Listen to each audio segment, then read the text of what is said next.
unemployment could reach 2 million. Let's have a look. Good afternoon, everyone. Florian Heise here, and welcome to another episode of HeiseSays. Sorry if I'm sounding a bit rough around the edges, but I am suffering with a dangerous case of the man flu. So let's have a look at this article, because frankly, this is monumental what's happening in Australia. We are seeing unemployment queues like from the Great Depression. Is this a foreshadowing of what's going to happen to our economy? Millions of people, some for the first time in their lives, are going to Centrelink. I hope they can survive the bureaucracy in there. So let's have a look at this. The federal government has made changes to its welfare application process to allow applicants to be completed remotely as criticism flows towards its handling of the hundreds of thousands of Australians in need of income relief. Because there's talk of unemployment hitting 2 million. 2 million people. And let's just put that in perspective, guys. This is the tourism industry.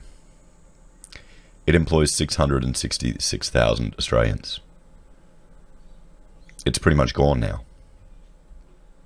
How many of those people have lost their jobs? Our unemployment rate, we go over here, was at 5.1%. We look at the Roy Morgan data, which I prefer their methodology. Am I looking at unemployment? Yep. We go down the bottom, we can see 8.3. More importantly, I would say, is the combined unemployment and underemployment rate. But if people are saying unemployment for ABS goes to 15, and Roy Morgan, you generally double ABS, 30%, what would the underemployment rate be? What's that going to do to the economy? What's that going to do to housing, consumer confidence, and retail spending? Today, Rachel went shopping down at Harbour Town on the Gold Coast. She wore protective clothing, mask, and I was quite proud of her because she went to a shop to buy an item of clothing, like some special girl pants things for after pregnancy. That I just know enough about it to know she was buying an item of clothing. But she went in there, and of course, the FPOS system was down. So Rachel said, "How about I'll do your deal with cash? I've got $30. Will you take it?" And the woman said, "Oh, I can't do it. I don't have authority." And she said, or Rachel responded, "Next week you probably would take it." So I'm very proud of her for trying. She probably should have taken a bit more cash with her. Or maybe next week is when you can get the bargain. So, guys, another nail in the coffin of this cashless utopia that everyone's pushing us towards.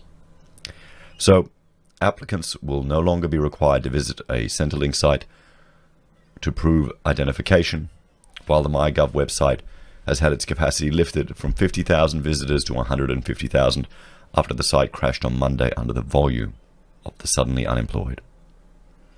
States are shutting borders and the closing of pubs, clubs, restaurants, cinemas, and more non-essential services to control the spread of the illness means millions now may have lost their jobs. The government has been criticised for botching the handling of the increased need for welfare, which initially blamed Monday's MyGov crash on a cyber attack before later retracting that claim. Now,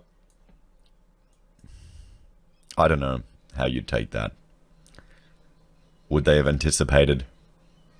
I guess they would have. The government has ordered the closing down of all these businesses, so they should have anticipated this. This morning, Social Services Minister Anna Ruston was forced to defend the department's treatment of the anxious Australians flocking to Centrelink sites and websites, with one reporter saying the lack of access to support represented gross indignity. I mean, here you go. They're starting to queue at 4:30. How desperate are people? How many people are living week to week? How many people don't have a Dave Ramsey emergency fund? I'd say most of them.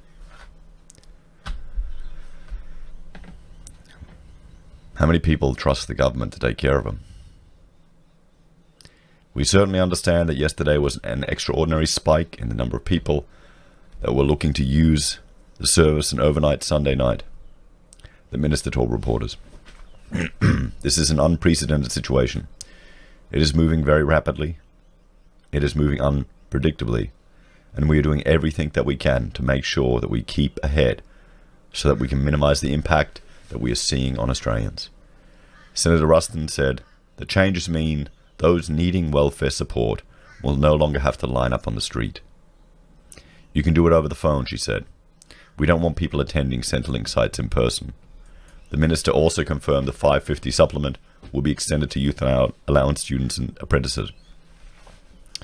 I've done this morning in recognition of the fact that many students, particularly those that support themselves, also have income from casual work to support their studies, she told reporters.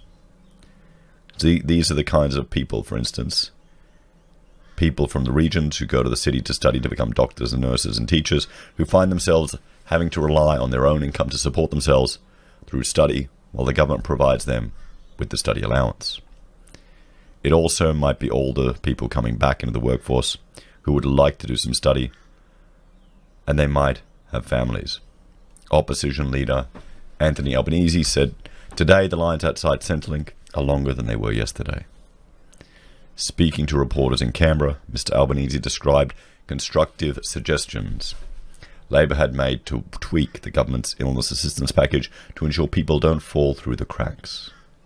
We have put forward constructive suggestions, just as we did in the bushfire crisis, he said.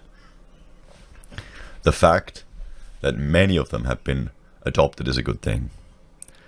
I've said from the beginning, from my first day as Labor leader, I wanted to be known as just that, the Labor leader, not the opposition leader. I've had some say to me that's a mistake. It's not. We're elected to represent the national interests, and we should never forget it in this place. That's good, particularly considering what's happening with the Democrats in the United States, how they're impeding the stimulus and aid package over there. So I think that'll work to his advantage. And here we go, unemployment to skyrocket. Unnamed senior figures in the banking and forecasting sector told 9 newspapers that jobless rate in the downturn could reach 15% or more, up from 5.1%. And this is based on ABS, guys, not Roy Morgan, which uses a different methodology, which is higher. That would be the highest jobless rate since the Great Depression, an amount to up to 2 million suddenly unemployed. 2 million people suddenly unemployed. Dwell on that while I have a drink of my coffee.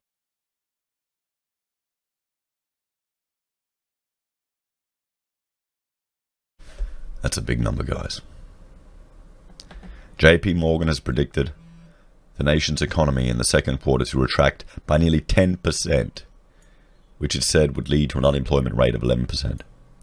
This highlights the uncertainty surrounding the potential blow to the workforce, but whatever figures are considered, the shock to the Australian economy is going to be substantial. It also comes after a senior Federal Reserve executive warned unemployment in the US could hit 30%, worse than during the Great Depression, and 3 times the level seen during the GFC.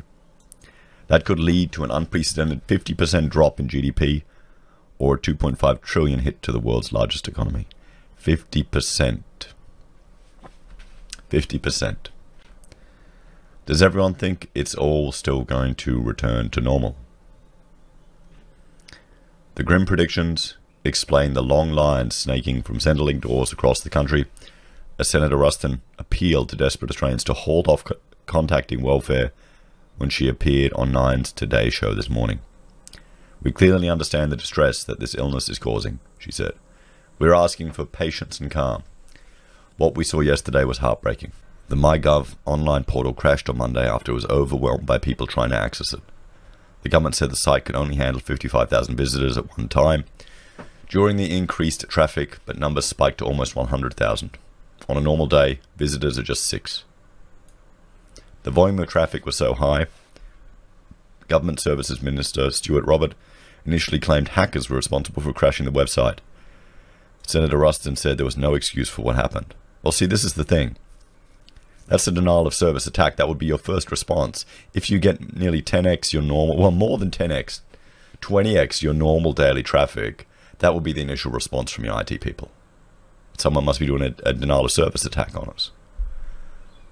But no, it wasn't. I'm apologizing, she said. Centrelink will boost its workforce by 5,000 people to deal with the influx of applicants and extended call hours. But there will be fewer staff at the centres because of social distancing requirements, and no pop-up shopfronts are planned. Many families, workers and business owners have been forced to seek social security payments as the pandemic throws the national economy, which is likely heading into a recession, into chaos. Well, I'd say the global economy, not just the national one. Senator Rustin said no one needs to line up at Centrelink offices on Tuesday unless they don't have a phone or internet access.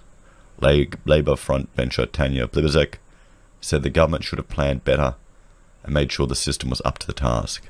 Well, they had 10x capacity. It went 20x. And if it does crash, for goodness sakes, we've got a minister pretending it was a... Oh, come on. Yeah. To me, that just shows she doesn't understand computers. I mean, what do you expect from a boomer politician? They probably all use apples. These are unprecedented times. It is likely the government will need to do more. And there you have it, guys. Potential for unemployment to hit 2 million people. Let me know your thoughts and opinions on it. Are you one of the unlucky ones that's probably going to be unemployed? How are you preparing? What are you doing? Is this your first time going to Centrelink? Thanks for watching. Like, share and subscribe. If you're a fan, you can support us many ways. Patreon or joining the channel on YouTube, using our affiliate links at Amazon or eBay, Independent Reserve or Kucoin for the crypto traders. You can buy our merch or you can support us via PayPal. I may have to take rest for a few days because I think I'm working my voice a bit too hard. You may get a few Heise classics. Take care, guys. I'll see you later.